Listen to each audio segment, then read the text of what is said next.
The Galactic Council had been fighting for 300 years. 300 years of blood, 300 years of death, 300 years of losing. The enemy had no name that could be spoken. The Council simply called them the Void Swarm. They came from the dark spaces between stars. They consumed everything: planets, ships, entire civilizations. They did not negotiate. They did not stop. They did not feel mercy or fear or doubt. And they were winning. Council Admiral stood before the great holographic map in the war chamber. Blue lights showed Council territory. Red lights showed Swarm territory. Every year there was more red. Every year there was less blue. He was old now. He had watched his father die in this war. He had watched his sons die in this war. Soon, he knew, he would die in this war too. "We have no choice," he said to the assembled leaders. His voice was tired. "We must ask the new species for help." The new species, humans. They had been discovered only 50 years ago on a small blue planet at the edge of the galaxy. They were young. They were primitive by Council standards. They had only recently learned to travel between stars, but they bred fast. They adapted fast. And most importantly, they had not yet been touched by the swarm.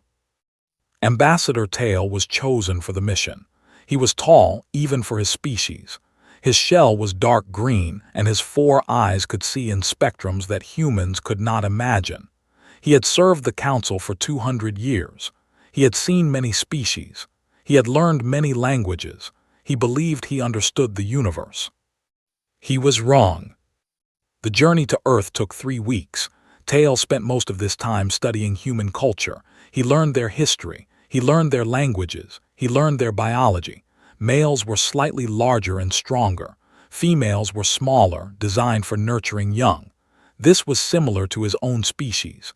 This was similar to most species in the galaxy. The pattern of nature was clear and universal. When his ship landed in the human capital city, Tail was greeted by Director. He was a short man with gray hair and kind eyes. He smiled often. He bowed in the human fashion and welcomed Tail to Earth. "We are honored by your visit, Ambassador," Director said. "The Council's message spoke of urgent need. We are ready to discuss how humanity can help." Tail explained the war. He explained the swarm. He explained 300 years of death and retreat.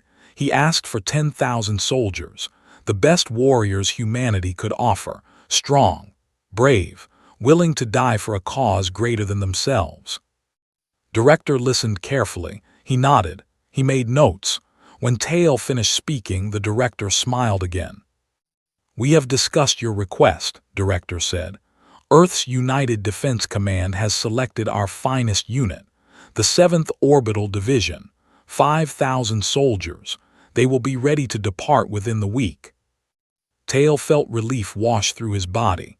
5,000 was less than he had asked for, but it was a start. Human warriors, young and strong. They would bring fresh blood to the fight.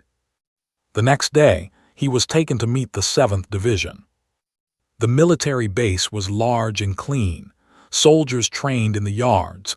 Ships launched from the platforms. Everything was orderly and efficient. Tail was impressed. Perhaps these humans were more advanced than he had thought. Then he saw the soldiers of the 7th Division. They were lined up in perfect rows. Their uniforms were crisp.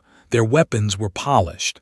Their eyes were sharp and focused. They looked like warriors. They were all women. Tail stopped walking. His 4 eyes blinked rapidly. He turned to Director with confusion spreading across his face. "There has been a mistake," Tail said. "I asked for soldiers." "These are soldiers," Director replied. "These are females." "Yes." Tail struggled to find words. Among his people, females were small and delicate. They stayed in the hives. They raised the young. They were protected at all costs because they were precious. They did not fight. They could not fight. This was the natural order. This was how things worked across the galaxy. "Ambassador," Director said patiently, "you asked for our best. We sent them." A woman approached. She was tall for a human female, with silver hair pulled back tight against her head. Her face carried scars. Her eyes carried something harder. She walked like a predator. She moved like death itself. "General Park," she said, extending her hand in the human greeting. "Commander of the 7th Orbital Division." Tail did not take her hand. He could not. This was wrong. This was all wrong. "General," he said carefully, "I mean no disrespect, but the Council requested warriors. The war against the swarm is brutal beyond imagination. The fighting is close and violent. The enemy shows no mercy. Surely you understand that females are not suited for such." "Ambassador," General Park's voice cut through his words like a blade, "I have fought in 4 wars. I have killed more enemies than I can count. I have buried soldiers under my command and carried their memories into the next battle. Do not speak to me about what females are suited for." Tail fell silent. Behind the general, a young lieutenant watched the exchange. Her name was, she was 26 years old. She had trained for this moment her entire life. She saw the alien's confusion. She saw his doubt. She had seen that look before, from men, from politicians, from everyone who looked at her and saw only what they expected to see. She was used to it. Beside her, Sergeant leaned close and whispered, "He thinks we are a joke." "Let him," whispered back. "They always do." Sergeant smiled. It was not a kind smile. It was the smile of someone who knew a secret. It's always more fun when they underestimate us. That night, the soldiers of the 7th Division boarded the transport ships. They left behind their families. They left behind their planet. They left behind everything they knew. They were flying across the galaxy to fight in a war that was not theirs, for people who did not want them. General Park stood at the front of the main transport bay. 5,000 women looked up at her. Daughters, sisters, mothers, warriors. "The aliens think we are a mistake," General Park said. Her voice was calm but carried to every corner of the ship. "They think Earth has made an error. They think we are weak because we are women. They think we will fail because that is what their experience tells them." She paused. Her eyes moved across the faces of her soldiers. "They are wrong. They do not know our history. They do not know what women of Earth have survived. They do not know what we have overcome. They do not know what we are capable of." The ship began to lift off. Through the windows, the blue of Earth grew smaller and smaller. "By the time this war ends," General Park said, "they will not call us a mistake. They will call us a miracle. They will call us the reason they survived. They will call us legends." No one cheered. No one shouted. 5,000 women simply nodded. They had heard doubt before. They had proven doubters wrong before. They would do it again. The ship entered hyperspace. Earth disappeared. The stars blurred into lines of light. The war was waiting. Station was dying. Everyone knew it. The metal walls were rusted. The lights flickered. The air recyclers wheezed and coughed like old men. It sat at the very edge of Council space, the last stop before Void Swarm territory. Soldiers called it the graveyard. Ships came too. They did not always leave. This was where the 7th Division was sent. Commander waited at the docking bay when the human transport arrived. He was reptilian, covered in gray-green scales that had lost their shine long ago. He had commanded for 15 years. He had watched too many soldiers die. He had stopped learning their names because it hurt less that way. When the transport doors opened and women walked out, thought it was a joke. "General Park," the silver-haired human said, saluting in the Council fashion. "The 7th Orbital Division reporting for duty." Looked past her at the rows of female soldiers. They carried their equipment with ease. They moved with discipline, but they were still women, small, soft, wrong. "There must be some mistake," said. "There is no mistake," General Park replied. "Assign them to auxiliary support, medical tents, supply runs, rear guard positions. He would not waste real resources protecting decorative troops. He would not send them to die for nothing." Captain Lee requested a meeting 3 days after arrival. She was a combat engineer, trained in fortifications and explosives. She had studied the station's blueprints. She had found problems. "Commander," she said, standing before his desk, "the eastern corridor is vulnerable. The blast doors are damaged. The sensor grid is offline. If the swarm attacks from that vector, they will breach in minutes." Barely looked up from his reports. "The eastern corridor has held for 9 years. The damage is new. A micrometeorite strike last month weakened the—" Captain's voice was cold. "I have commanded this station since before your species discovered space travel. I do not need advice from a human female about how to defend it. Return to your medical tents." Captain Lee wanted to argue. She wanted to slam her fists on his desk and make him listen. Instead, she saluted and left. She had been dismissed like this before. She would be dismissed like this again. She told General Park about the conversation. "Prepare your engineers," General Park said. "When the breach happens, we will be ready." The breach happened 4 days later. The alarm screamed at 300 hours. Red lights flooded the corridors. The swarm had found the weak point.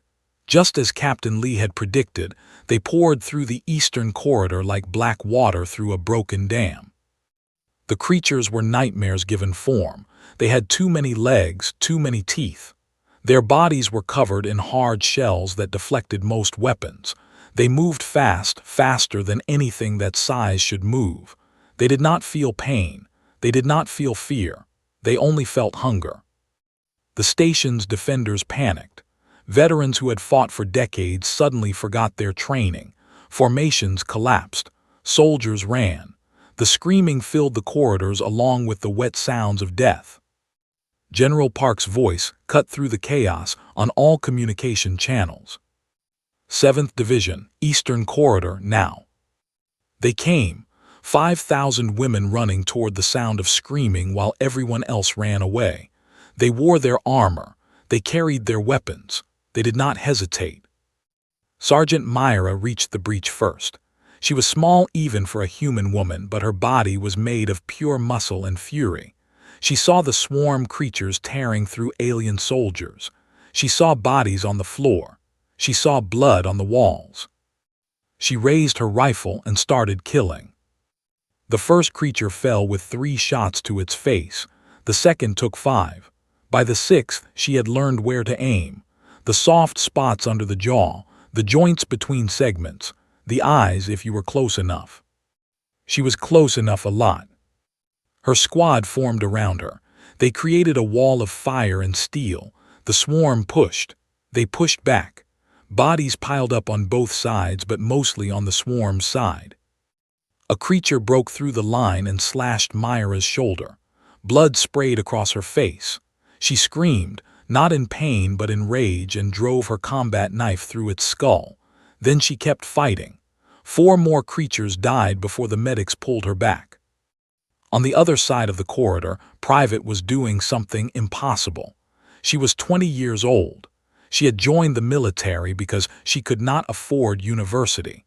She had never seen real combat before tonight. Now she was dragging a wounded alien soldier to safety while plasma fire burned the air around her. The soldier was twice her size. He weighed more than she did. It did not matter. She pulled him anyway. Then she went back for another. And another. And another.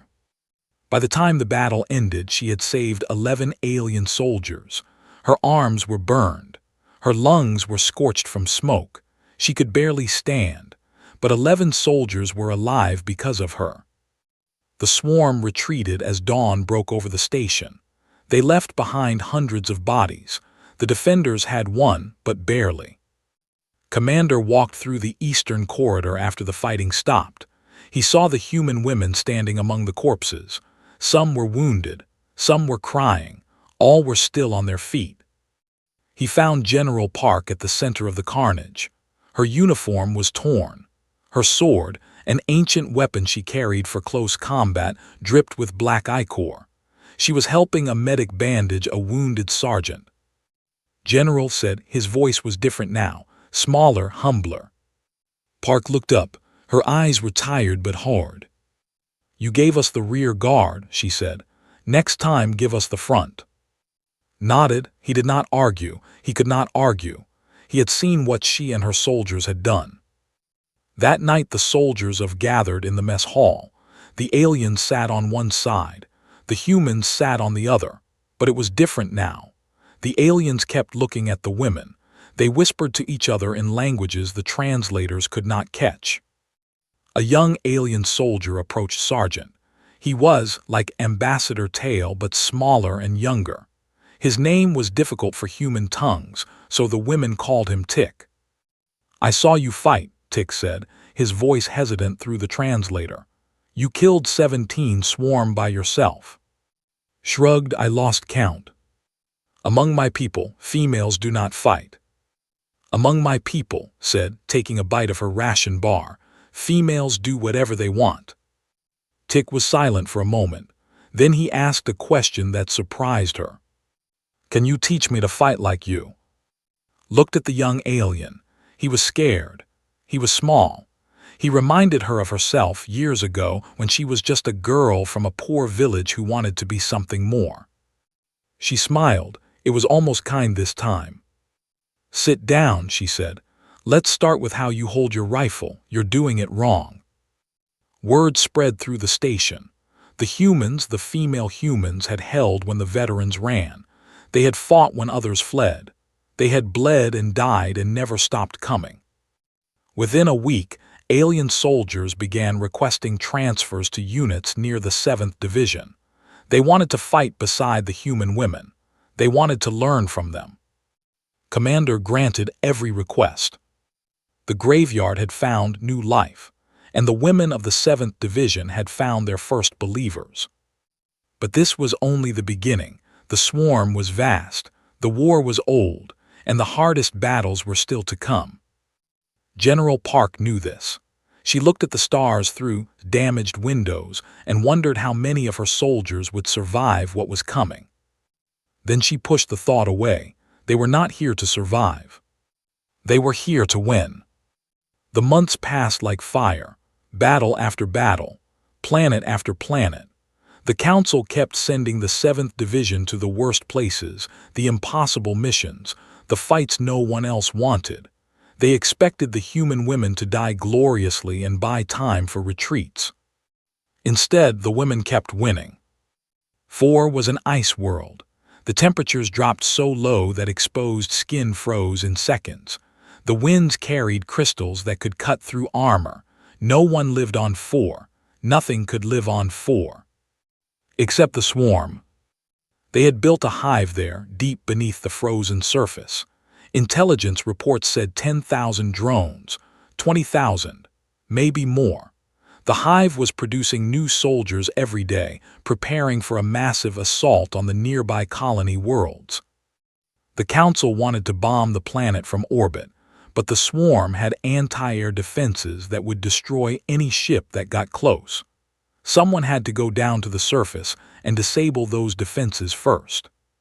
They sent the 7th Division. Major Shin led the ground team. 40 women in heavy thermal suits carrying enough explosives to level a mountain. They landed at night when the temperatures were coldest, when even the swarm stayed underground. The mission was supposed to be simple. Get in, plant charges, disable defenses, get out. Let the bombers finish the job. Nothing was ever simple. They walked into an ambush 2 kilometers from the hive. The swarm had been waiting. Hundreds of drones erupted from the snow like demons rising from hell. They were everywhere. They were endless. Major Shin made a decision in 3 seconds. Fall back to the methane lakes. Her soldiers ran. The swarm followed. The frozen lake stretched across the valley floor, covered in a thin layer of ice and snow. Beneath that ice was liquid methane, kept from freezing by geothermal vents deep underground. Major Shin knew something the swarm did not. Methane burned. Spread out along the ridge, she ordered. Wait for my signal. The swarm poured onto the lake. Hundreds of them, then thousands. They were so focused on the prey that they did not notice the humans planting charges along the shore. They did not notice the thin ice cracking beneath their weight. They did not notice the trap closing around them. Major Shin watched from the ridge. She counted. She waited. She wanted as many of them on the ice as possible. Now, she said. 40 detonators clicked. The world turned white.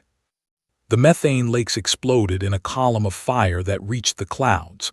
The ice shattered. The swarm fell into burning liquid that consumed them from the inside out. Their screams filled the frozen air, a sound like nothing any human had ever heard. When the fire finally died, there was nothing left. The lake was gone. The swarm was gone.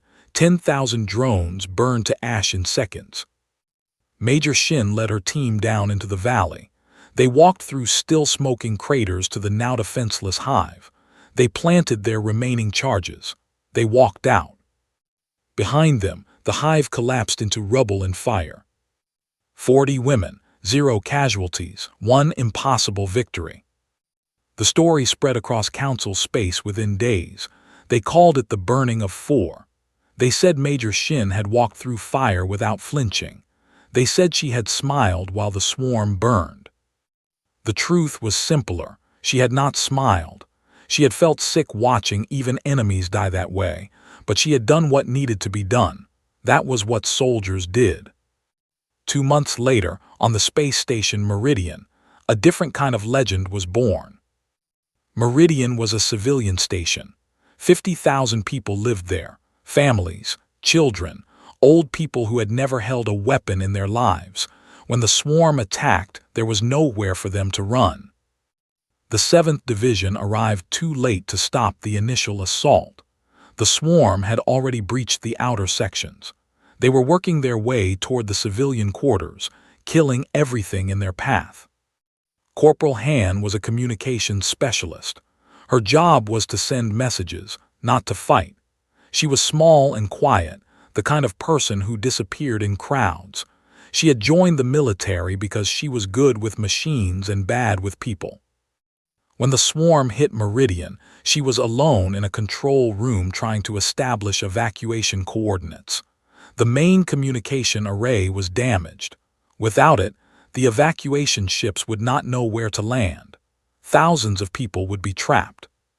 She heard the swarm coming. The clicking of their legs, the scraping of their claws, they were close. She had a choice, run and save herself, or stay and save thousands. She stayed.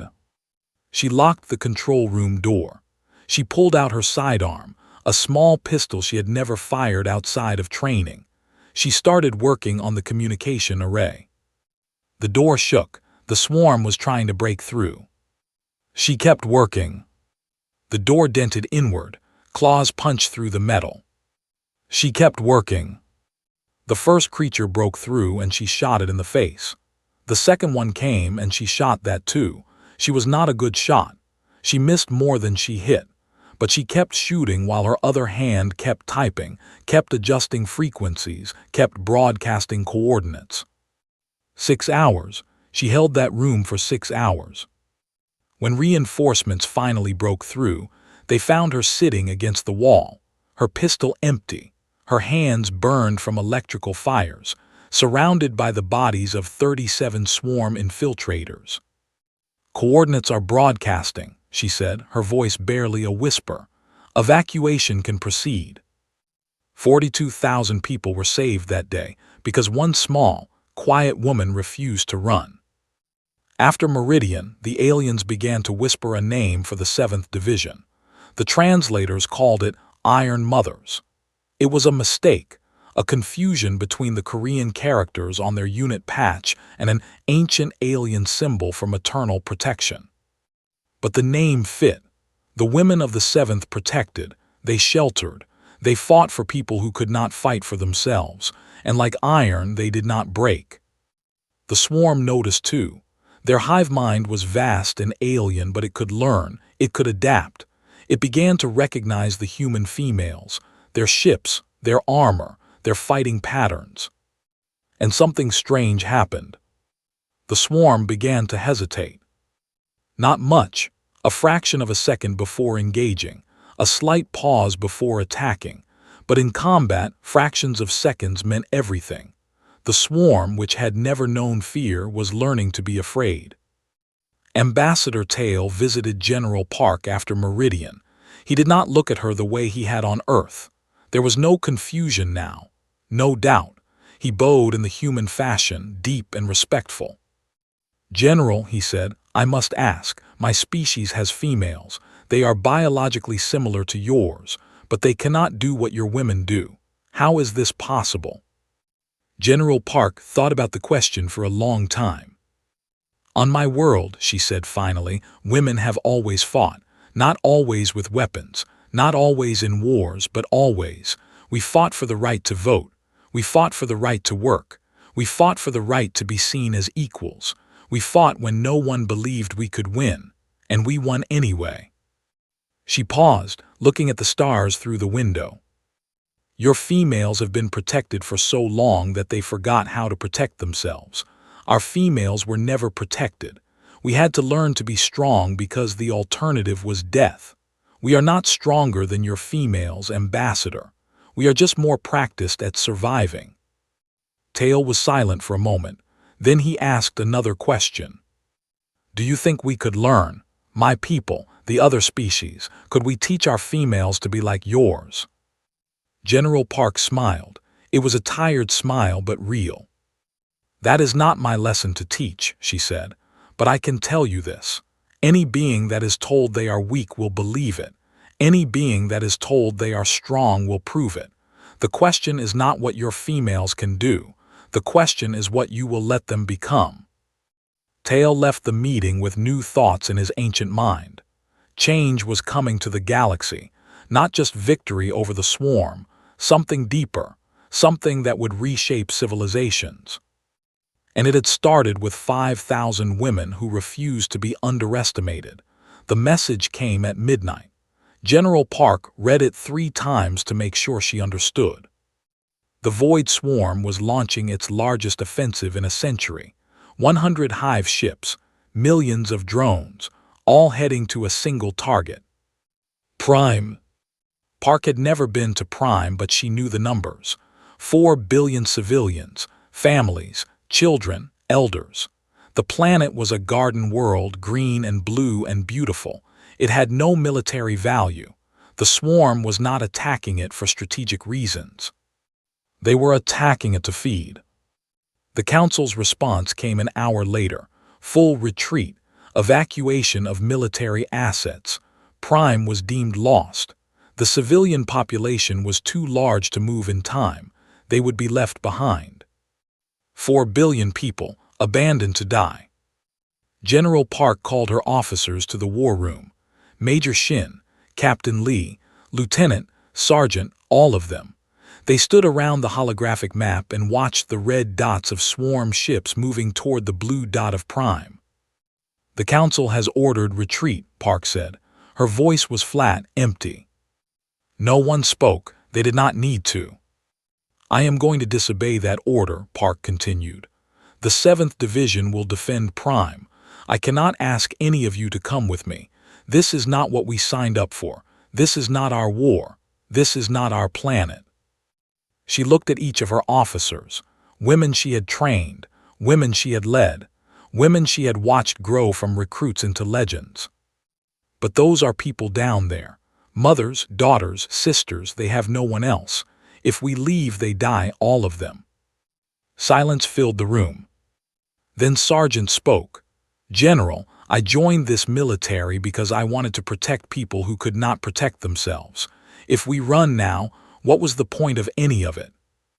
One by one the others nodded. Major Shin, Captain Lee, Lieutenant, every officer in the room. "We stay," Major Shin said simply. General Park felt something warm in her chest. Pride, love, grief for what was coming. She pushed it down. There would be time for emotions later if they survived.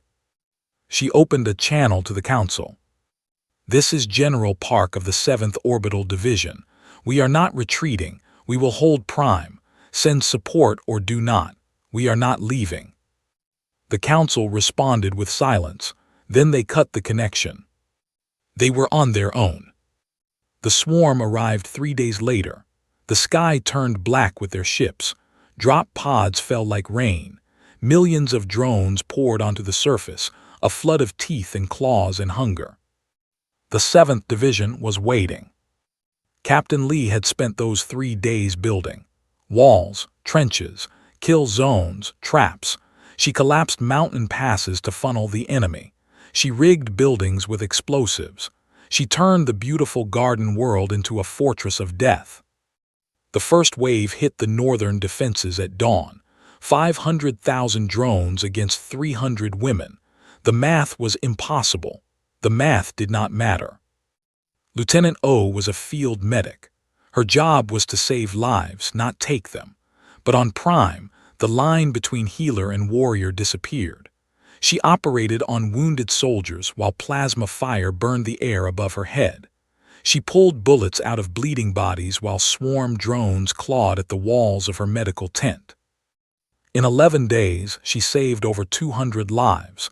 She did not sleep. She barely ate. She ran on coffee and determination and the screams of people who needed her. Sergeant led the guerrilla teams, small squads that struck fast and vanished.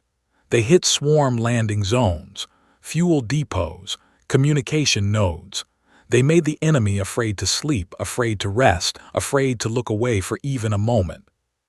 On the 5th day, team destroyed a swarm command creature, a massive beast that coordinated the attacks of thousands of drones.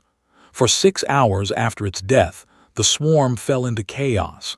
6 hours of confusion. 6 hours of breathing room. It was not enough, it was never enough, but it was something. On the 9th day, General Park took a plasma bolt to the chest. She had gone to the front lines, as she always did. She believed that leaders should not ask their soldiers to take risks they would not take themselves. She was helping to hold a crumbling barricade when the shot hit her. The impact threw her backwards, her armor held but barely. She felt ribs crack. She felt blood fill her lungs. She felt the darkness reaching for her. General, Lieutenant was at her side, dragging her to cover. "The line," Park gasped. "Hold the line." They tried to evacuate her. She refused. They tried to sedate her. She ordered them not to. They put her on a stretcher and carried her to a command post, and from there she kept fighting. Her voice broadcast across all channels, calm and steady even as her body was breaking. "Hold the line. Help is coming. Hold the line." She did not know if help was coming. She did not believe it was. But her soldiers needed hope, so she gave them hope. The days blurred together. Day 10. Day 11. The 7th Division was down to half strength, then a third. The survivors fought on, stepping over the bodies of their sisters, pushing forward through exhaustion and grief. Lieutenant had stopped sleeping. She led assault after assault, reclaiming lost ground, buying time that no one could afford. Her hands shook from stimulant injections. Her eyes were red from tears she did not have time to cry. Private, the young woman who had saved 11 soldiers died on day 10. She was covering a retreat, holding a gap in the line while civilians fled through it. She killed 43 drones before they overwhelmed her. She was 21 years old. On the morning of day 11, something changed. The swarm stopped attacking. It was not a retreat. They were still there, millions of them surrounding the human positions, but they were not moving. They were waiting. General Park, barely conscious on her stretcher, watched the enemy through drone cameras. She had seen the swarm fight for nearly a year. She had never seen them do this. "What are they doing?" Major Shin asked. Park understood. She had studied the swarm. She knew how their hive mind worked. It calculated, it processed, it made decisions based on logic and efficiency. The humans should have broken by now. Every calculation said they should have broken, but they had not. They kept fighting. They kept dying. They kept coming back. The swarm's logic did not account for this. Their calculations did not include people who would not stop. Their hive mind was trying to process something it had never encountered before. Stubbornness, courage, love, whatever you wanted to call it. The swarm was confused. An hour later, the hive ships began to pull back, slowly at first, then faster. The drones on the ground followed, retreating into drop pods, ascending to orbit, disappearing into the black. They were leaving. Major Shin stared at the screens in disbelief. They are retreating. The swarm is retreating. General Park closed her eyes. She felt tears sliding down her cheeks. She did not wipe them away. "We won," she whispered. "We won." Council ships arrived 2 days later. They had expected to find corpses. They had expected to collect bodies and record names for memorials. Instead, they found the 7th Division still standing. Wounded, broken, exhausted beyond words, but standing. General Park was carried to a medical ship on a stretcher. She was barely alive. The doctors said it was a miracle she had survived at all. She had commanded a battle for 11 days with punctured lungs and broken ribs, running on willpower alone. Before they put her under for surgery, she managed one sentence. Prime remains free. 4 billion people were alive, because 5,000 women had refused to run. The galaxy had asked for soldiers. Earth had sent something more. They had sent the unbreakable. The war did not end with Prime. Wars never ended so cleanly. But something had changed in the galaxy. Something had shifted in the balance of power. Something had broken inside the void swarm. They still attacked. They still consumed. But they were cautious now, hesitant. Their offensives became smaller, more careful. For the first time in 300 years, the Council stopped retreating and started advancing. The swarm had learned fear, and fear, once learned, could not be unlearned. General Park spent 3 months in a hospital bed. The doctors rebuilt her lungs. They repaired her ribs. They told her she would never fight again. She told them she would decide that for herself. She was walking within a month, running within 2. By the 3rd month, she was back in uniform, back in command, back where she belonged. The ceremony was held on the Council's capital world. Representatives from every species in the Alliance gathered in the Great Hall of Unity. It was the largest assembly in living memory.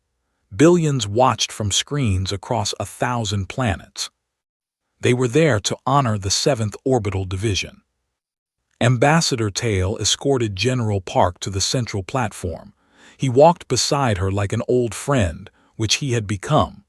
The journey from doubt to respect to friendship had taken less than a year. It felt like a lifetime. "Are you nervous?" he asked quietly. "Terrified," Park admitted. "I prefer battlefields. At least there you know who is trying to kill you." Tail made a sound that might have been a laugh. "You will survive this too, General. You survive everything." The Council Chancellor, an ancient being of living crystal, rose to address the assembly. Her voice was like music, like wind through glass, filling the hall without effort. "We have gathered to honor heroes," she said. "Not heroes of legend or myth, but heroes of flesh and blood. Women who came to us from a distant world. Women we did not understand. Women we did not believe." She paused. The hall was silent. "We asked Earth for warriors. We expected soldiers like our own. Large, strong, male. We received something different. We received daughters, sisters, mothers. We thought Earth had made a mistake. We were wrong." Images appeared above the platform. 4 Meridian Prime battles won, lives saved, legends born. The 7th Orbital Division has done what no force in 3 centuries has accomplished. They have made the void swarm retreat. They have made the enemy fear. They have saved billions of lives and changed the course of this war. The Chancellor turned to General Park. "General Park, on behalf of the Galactic Council, I present to you the Celestial Mantle. This honor has been given to only 9 individuals in recorded history. You are the 10th. You are the first human." A case was opened. Inside was a cloak of shimmering fabric that seemed to hold starlight within its threads. The Chancellor placed it over Park's shoulders. It settled like a second skin, warm and weightless. Park looked at the assembly. Thousands of alien faces looking back at her, some she recognized. Tick, the young from now a sergeant himself. Commander, his scales bright with health for the first time in years. Ambassador Tail, his 4 eyes wet with something like tears. "I cannot accept this honor for myself," Park said, her voice carried through the hall.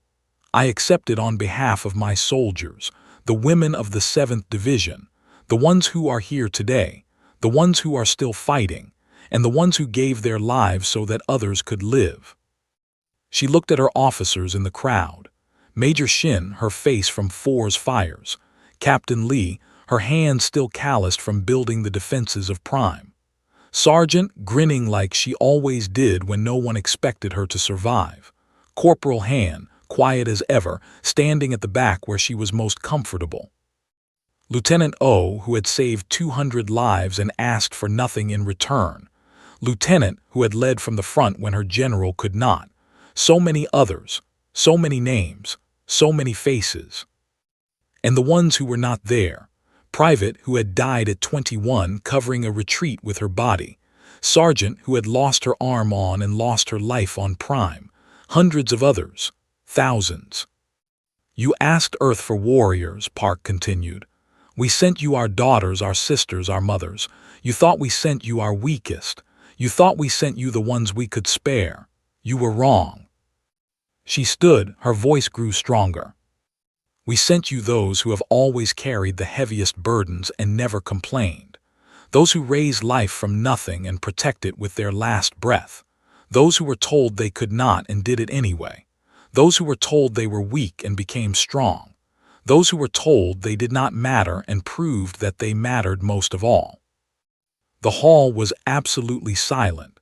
Even the translators had stopped their mechanical whirring. "You feared the swarm because it does not stop, because it does not feel, because it does not hesitate." Park smiled then, tired and proud and defiant. "Now you know why the swarm fears us. We are all of those things, and we are also something more." She looked at the assembly, at the galaxy watching through screens and relays and quantum transmissions. "We are human." The silence held for 1 heartbeat, 2, 3. Then the applause came. Not polite recognition, not diplomatic courtesy. Thunder. A wave of sound that shook the walls of the great hall. Aliens who had never clapped before figured out how. Aliens who had never cheered before found their voices. Ambassador Tail was right. Park survived the ceremony. She even survived the celebrations afterward, though they nearly killed her with kindness. In the years that followed, the 7th Division became more than a military unit. They became a symbol, a template, a new way of thinking about strength and weakness, about who could fight and who could not. Species across the galaxy began to their own populations, their own women, their own overlooked and underestimated. If the small human females could break the swarm, what else was possible? What other strength was hiding in plain sight? Earth, once a curiosity, became a beacon. Other species sent delegations to study human culture, to understand how a planet could produce warriors like the 7th Division. The answer surprised them. Humans did not train women to be strong. Humans simply did not stop women from being strong. The strength was always there. It just needed room to grow. General Park retired 5 years after Prime. Her lungs never fully healed. Her body was tired in ways that rest could not fix. She returned to Earth, to a small house in the mountains, where she could watch the sunrise and remember the soldiers she had lost. But she did not retire completely. She opened a school, a place where young women could come and learn, not just combat, not just tactics, but confidence, purpose, the knowledge that they were capable of more than the world expected. Major Shin took command of the 7th Division. She led them for another decade, winning battles and saving lives until the swarm finally retreated to the darkness between stars. The war ended not with a final battle, but with a slow fade. The enemy simply stopped coming. Some said they had been defeated. Some said they had moved on to other galaxies. Some said they were still out there, watching, waiting, remembering. If they were watching, they remembered the Iron Mothers. They remembered the human women who would not break. They remembered the day they learned that fear was not a weakness of flesh. Fear was a warning. And the 7th Division had given them plenty to be warned about. On Earth, in her small mountain house, General Park sat on her porch and watched the stars. Somewhere out there, her soldiers were still fighting, still protecting, still proving that strength came in forms the universe had not yet learned to measure. She was old now. Her hair was white. Her hands trembled when she poured her tea, but her eyes were still sharp. Her mind was still clear, and her heart was still full of the women she had led and the women she had lost. A young girl walked up the mountain path. She was small, maybe 8 years old, with bright eyes and a backpack full of books. She was a student at Park's school. "General," the girl said, bowing in the formal way, "my grandmother asked me to bring you this." She held out a basket of fruit. Park smiled and accepted the gift. "Thank you, little one. How are your studies?" "Hard," the girl admitted, "but I am learning. I want to be like you someday." Park reached out and touched the girl's cheek gently. "You will be better," she said. "That is what we fought for, so that you could be better, so that you could have choices we never had, so that you could look at the stars and know that nothing is impossible." The girl nodded seriously. Then she smiled, bright as a sun, and ran back down the path to her family. Park watched her go. Then she looked up at the sky, where the stars were beginning to appear in the darkening blue. The galaxy had asked for soldiers. Earth had sent its daughters. And the daughters had changed everything.